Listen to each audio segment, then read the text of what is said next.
Hello everyone. So in today's video we are going to see how to create a temp storage condition in SAP. So for that we need to go to SPRO,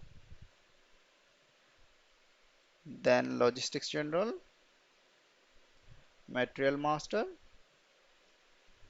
Settings for key fields. Here define storage conditions. So here there are already some conditions are created.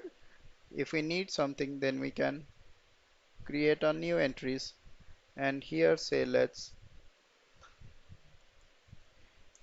T1 for pallet,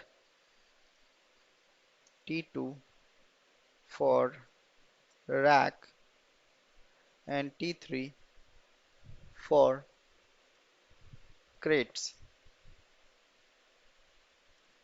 T4 for shelves.